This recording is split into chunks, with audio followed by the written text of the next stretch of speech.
Ano po to, sir? Tanong ko habang hindi pa rin inaabot ang hawak nito. Hinawakan niya ang kanan kong kamay at pilit na pinapahawakan sa akin ang paper bag na binibigay nito sa akin. Take it. Magagamit mo yan. May halong inis sa boses na wika nito, sabay talikod. Diretso itong naglakad papasok ng mansyon.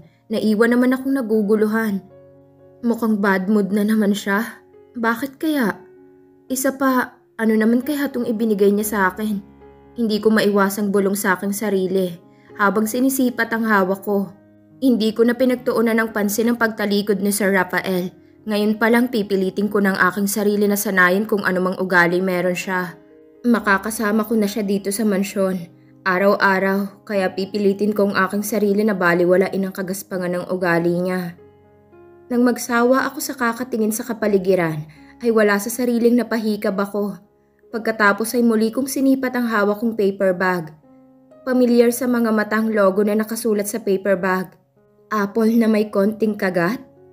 Pagkain ba ang laman nito? Pero parang nakita ko na ito eh. Hindi ko lang talaga maalala kung saan. Ay, makaakyat na nga.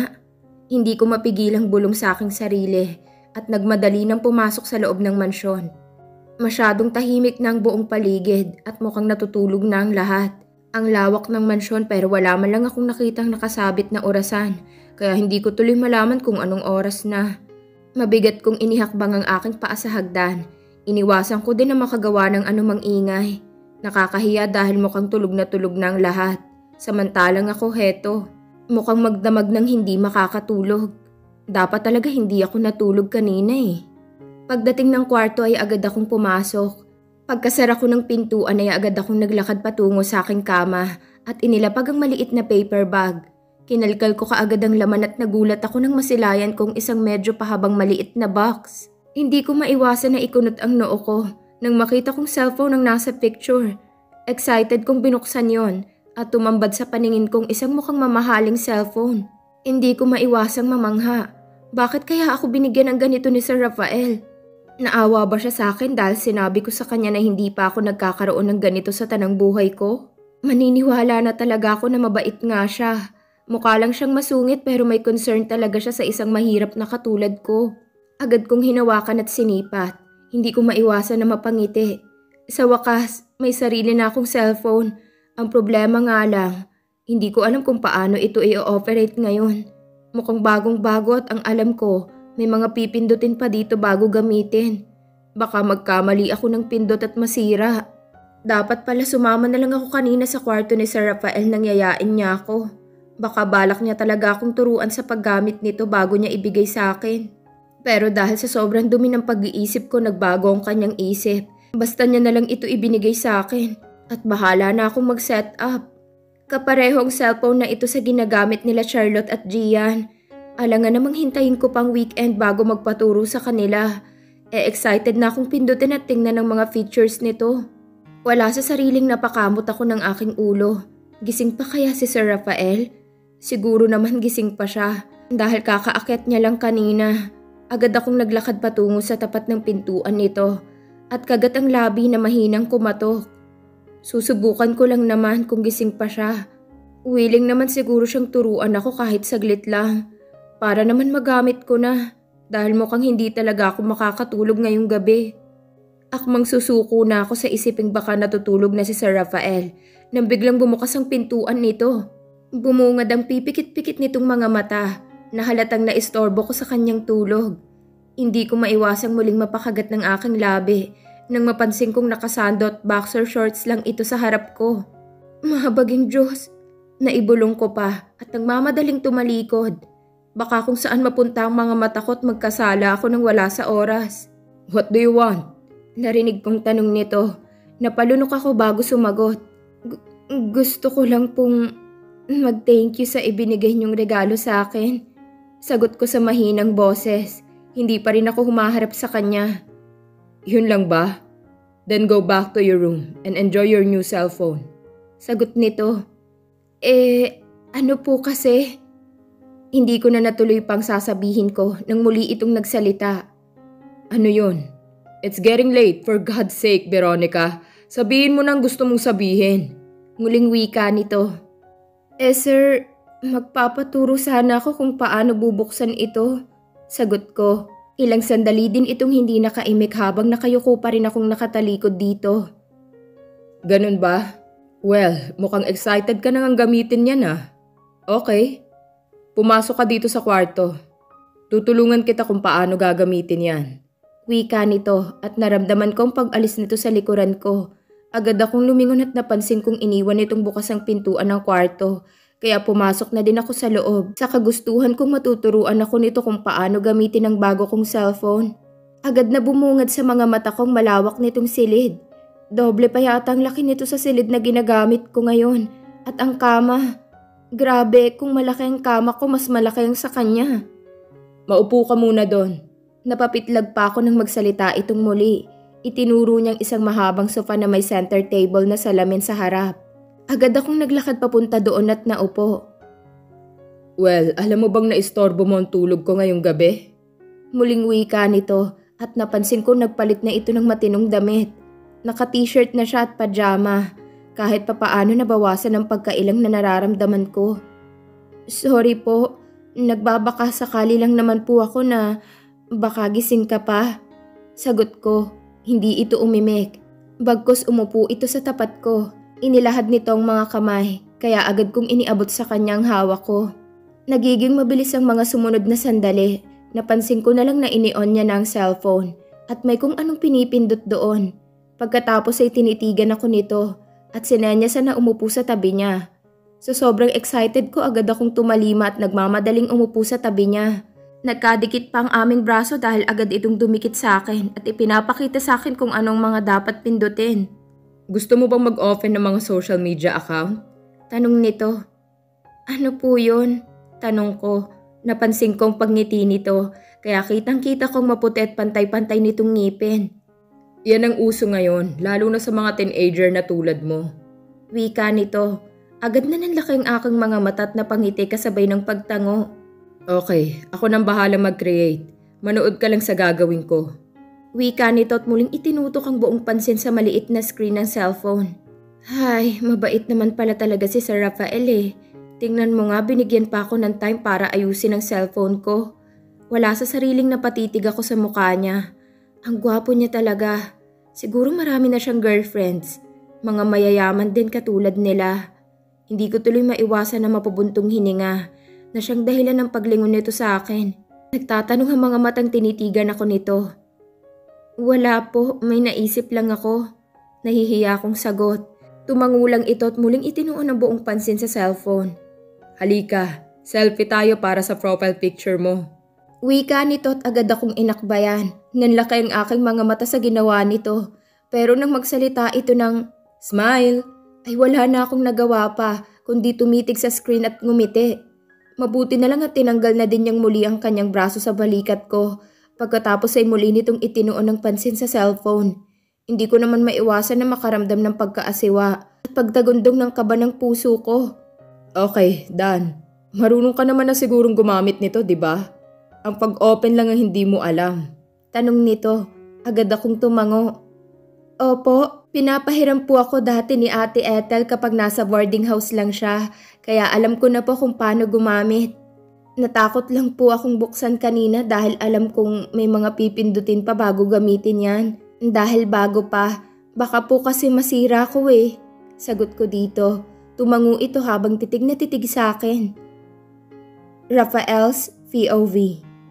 Sa kauna-unahang pagkakataon, hindi ako nagalit nang may isang taong umistorbo sa tulog ko. Handa na sana akong maninghal kanina nang marinig kong pagkatok sa pintuan ng kwarto ko. Nang bumungad sa paningin kong inosenteng mukha ni Veronica.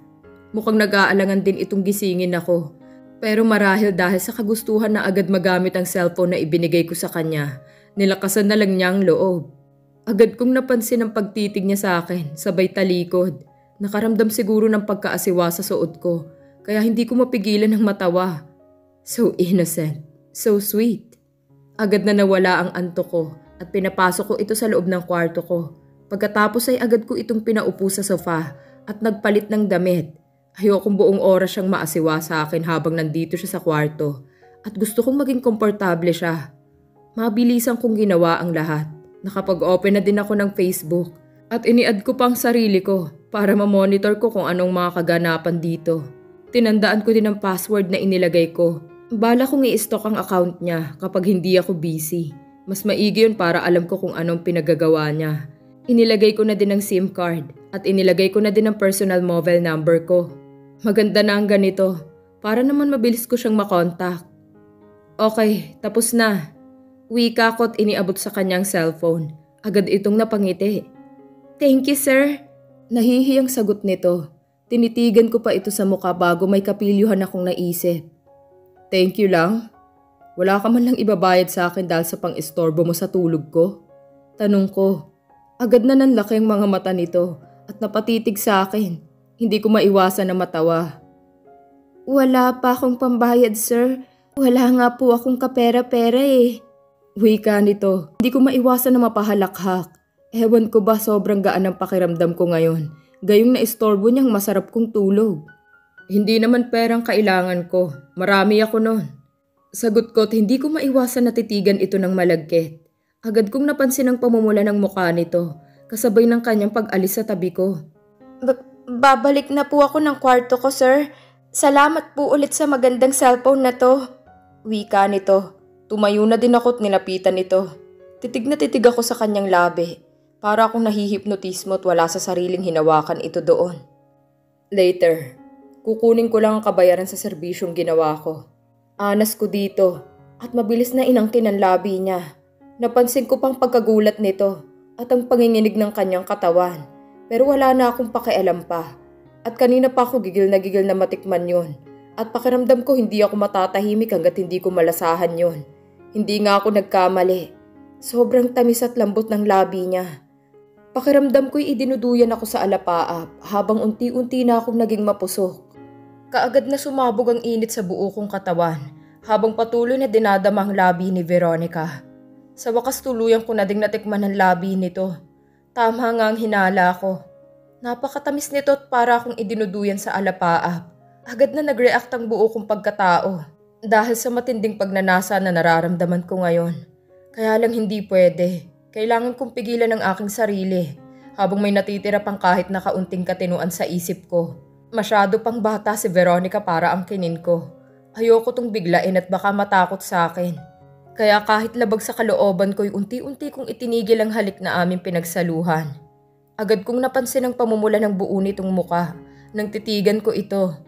Baka sa mga mata nitong pagkagulat at pagtataka. Hindi niya marahil inaasahan na gagawin ko sa kanyang ginawa ko ngayon lang. Halatang first time nitong mahalikan ng isang lalaki. Dahil para itong tuod kanina at hindi malaman ang gagawin dahil sa matinding pagkagulat. Go back to your room, Veronica. Hanggat kaya ko pang pigilan ng sarili ko na angkinin ka ngayong gabi. Wika ako dito sa paus na boses. Nagtataka naman itong tumitig sa akin. Hindi niya marahil maintindihan ang sinasabi ko. Kaya hinawakan ko ito sa kamay at kusang hinila palabas ng kwarto. Pagkalabas ng kwarto, hindi ko pa napigilan ang sarili ko na halikan ito sa noo. Bahala na kung anong iisipin niya sa akin. Basta na isa katuparan ko ng nais kong matikman ang labi nito. Hanggang doon na lang muna. Kailangan kong magpigil dahil gusto kong matupad muna lahat ng pangarap nito bago kami hahantong sa seryosong relasyon. Alam kong habang tumatagal palalim ng palalim ang nararamdaman ko sa kanya. At wala akong magawa pa kundi harapin yon at maghintay kung kailan siya maging ready. Good night. Wika ko dito at agad na isinira ang pintuan ng kwarto. Nagmamadali akong naglakad patungo sa aking kama habang may nakaguhit ng ngiti sa labi ko. Kung pwedeng halang na angkinin ko siya ngayong gabi, gagawin ko sana. Kaya lang tsak na maraming magagalit sa akin kapag gagawin ko yon. Ayoko din naman maging makasarili at magpabihag sa init ng katawan na nararamdaman ko. Iba si Veronica sa lahat ng mga babaeng nakilala ko. Kaya dapat lang naigalang ko siya at pahalagahan. And speaking of init ng katawan, kanina pa nagwawala ito. Agad kong hinubat ang pajama ko pati na din ang boxer shorts ko. Halik pa lang yun ha. Grabe na magwala ito. Paano pa kaya kung maihiga ko siya dito sa kama? Siguro lalong magwawala ito.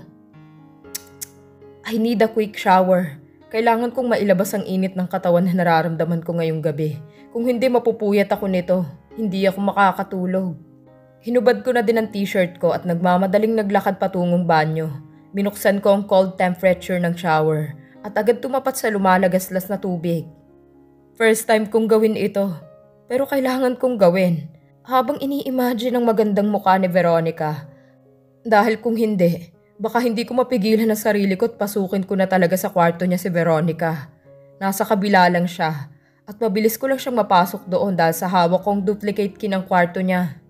Hingal na hingal akong pinatay ang shower at agad na hinagilap ang tuwalya para punasan ang basa kong katawan. Makakatulog na ako nito ng mahimbing.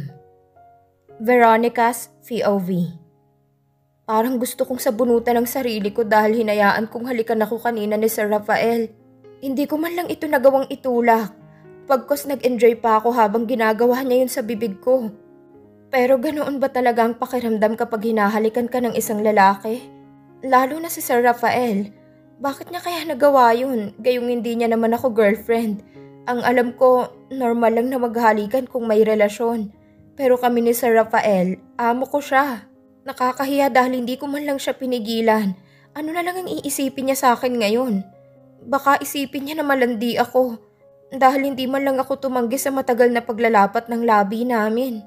Naipikit ko ang aking mga mata habang iniisip ang mga nangyari kanina lang. Dapat talaga hindi na ako pumunta sa kwarto niya eh. Si Sir Rafael pa talagang nakakuha ng first kiss ko. Nakakahiya. First kiss ko yon at bala kong ibigay sa magiging boyfriend ko lang na magiging asawa ko na din. Bakit niya ako hinalikan ng ganun-ganun lang? Hindi niya naman ako girlfriend para gawin niya ito sa akin. Ganun na ba kasigurista si Sir Rafael para masingil ako sa panggigising ko sa kanya kanina? Porket wala akong perang pambayad dahil sa pangiistorbo ko. Ayos na sa kanyang halik. Ay, ewan ko, ang gulo niya. Kung saan nag-e-enjoy na ako sa halik na yon. Tsaka naman ako pinalabas. Bad breath ba ako kaya niya itinigil ang paghalik sa akin? Ay, parang gusto ko tuloy iuntog ang ulo ko ngayon. Paano ko siya pakikihirapan bukas? Baka mamaya malaman pa ito nila Madam Marian at Sir Gio. Gayon na din ang mga anak nila. Kainis talaga. Agad akong napalingon sa cellphone ko nang umilaw yon. Nag-pop up ang isang message mula sa messenger ko. Matulog ka na. Huwag magpuyat dahil maaga ka pang gigising bukas. Good night, Rafael. Agad na nanlaking aking mga mata sa natanggap kong mensahe. Iniisip ko pa kung magre-reply ba ako pero dahil wala naman akong naisip na isasagot, binaliwala ko na lang. Pagkatapos ay binuksan ko ang Facebook wall nito at nagulat pa ako dahil friends na agad kami. Siya pa lang naman ang nasa friend list ko ngayon. Bukas ko na lang i-add ang mga kakilala ko. Susubukan ko silang i-search. Hindi ko mapigilan ng mapangiti habang nakatitig sa cellphone ko. Lalo na sa profile picture na gamit ko ngayon. Kung saan si Sir Rafael ang naglagay, mukha naming dalawang nakalagay doon at hindi ko mapigilan ng makaramdam ng kilig. Wala namang sinabi si Sir Rafael na palitan ko ang picture na yon, kaya hahayaan ko na lang muna. Total maganda naman ang kuha ko. Hindi ko mapigilan ng maghikab kaya nagpa siya akong magpalit na muna ng damit pantulog bago tuluyang humiga ng kama. Baka marumi na tong suot ko at baka mahawa ang sapin ng kama ang ganda-ganda pa naman. Pagkatapos kong magpalit ng damit ay agad akong nagtalokbong ng comforter. Ngayon ko lang naramdaman ang lamig ng buong kwarto dahil sa hangin na nagmumula sa aircon. Inilapag ko sa may ulunan kong bago kong cellphone at ipinikit ang aking mga mata. Eksakto 6:00 ng umaga nang magising ako kinaumagahan. Agad akong bumangon sa higaan nang maalala kong sinabi ni Manang Isme na dapat bago mag 7:00 ng umaga nasa dining area na ako. Agad akong pumasok sa loob ng walk-in closet at agad na naghagilap ng isusuot na damit. Karamihan sa mga damit ko ay puro dress at yun na lang din ang napili kong suotin. Halos pare-pareho lang naman ang style, magkakaiba lang ng kulay. Nagmadali akong naligo. Pagkatapos ay agad na ako nagbihis habang pasulyap-sulyap sa orasan na nasa maliit na lamesita na nasa gilid ng higaan ko. Pagkatapos kong maligo ay agad akong nagsuklay ng buhok sa tapat ng salamin. May ilang mga makeup pa akong nakita na nakapatong sa tokador at hindi ko alam kung kanino yon. Kaya hindi na ako nag-abala pang galawin yon. Baka mamaya mapagalitan pa ako kapag papakailaman ko pa, diba? Halos patakbo kong babain ng hagdan dahil sa sobrang pagmamadali. Nang sulyapan ko kasing muli ang orasan ay 5 minuto na lang bago mag 7:00. Nakakahiya kung malilate ako. Ayokong pag-isipan nila ako ng masama. Sa susunod mas lalo ko pangaagahan ang gising ko. Iiwasan ko na din ang magpuyat. Pagdating ng dining room ay agad akong nakaramdam ng hiya. Nandito ng mga amo ko. At sabay-sabay pa silang napatingin sa pagdating ko. Agad akong napayoko sabay bati sa kanila. Good morning, Madam Marian, Sir Gio, at Sir Rafael. Wika ko. Good morning, Veronica. Sige na, maupo ka na. Sumabay ka na sa pagkain. Sagot ni Madam. Tatanggisahan ako nang dumako ang tingin ko kay Ate Maricar at Manang Isme. Iniurong pa ni Ate Maricar ang isang upuan at nakangiting tumingin sa akin. Upo ka na dito, Ma'am Veronica. Wika pa nito. Hindi ko naman maiwasan na panlakihan ito ng mga mata. Tinitigan ko pa si ate kung nagbibiro ito.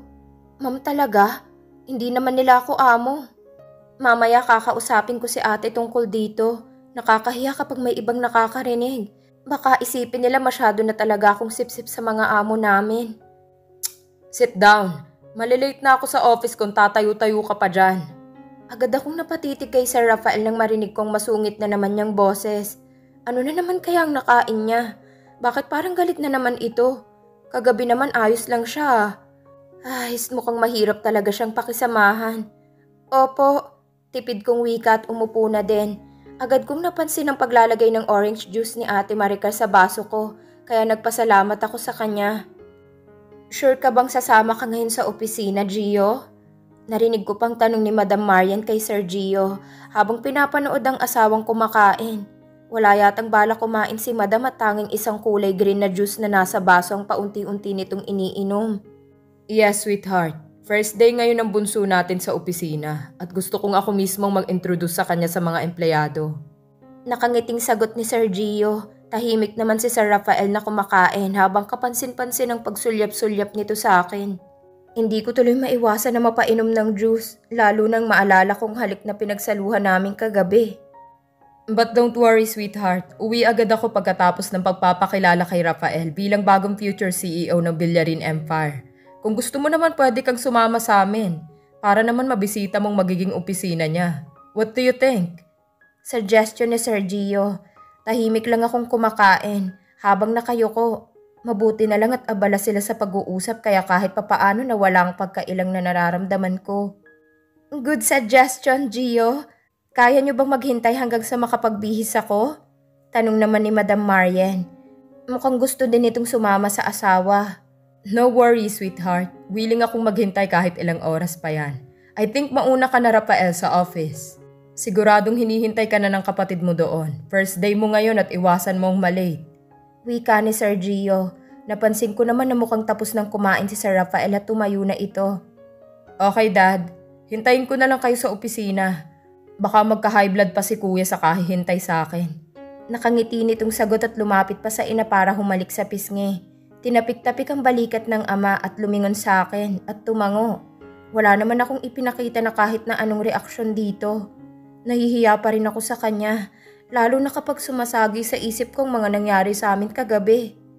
Tuluyan na din naman itong lumabas ng dining room. Naiwan naman kaming tatlo habang tahimik akong kumakain. By the way, Veronica, gusto mo bang sumama sa amin sa office? Wala ka pa namang gagawin ngayon dahil wala pang mahanap si Ayan Bella na pwedeng mag-tutor sa'yo. Nagulat pa ako nang ibaling ni Madam ang tingin sa akin. Nilunok ko muna ang huli kong naisubo na sinangag bago ako sumagot. Hindi po ba ako tutulong sa mga gawain dito sa mansyon, Madam? Sagot ko, agad kong napansin ang pagngiti nito na kahit sa kabila ng edad ay halata pa rin ang hindi kumukupas na kagandahan. Malalaki na ang mga anak at mga dalagat binata ng ibang apo pero napakaganda niya pa rin. Ganoon talaga siguro ang mabait na tao, matagal tumanda at mukhang alagang-alaga din naman siya ni Sir Gio. Sa ilang araw kong pananatili dito sa mansyon, hindi nakaligtas sa paningin ko kung gaano sila kaalaga sa isa't isa. Isang napakagandang halimbawa na sana maranasan ko din hanggang sa pagtanda ko. Naipilig ko pa ang aking ulo nang marinig kong muli nagsalita si Madam. Don't worry, kaya na ng mga tao dito sa mansyon ang lahat ng trabaho. Mas magandang sumama ka para naman may makakausap ako sa office habang hinihintay sila Gio. Tsak nakabi-kabilang meetings ang haharapin nila ngayon sa office. At dahil nakaka-board din naman dito sa mansyon, sama na lang tayo.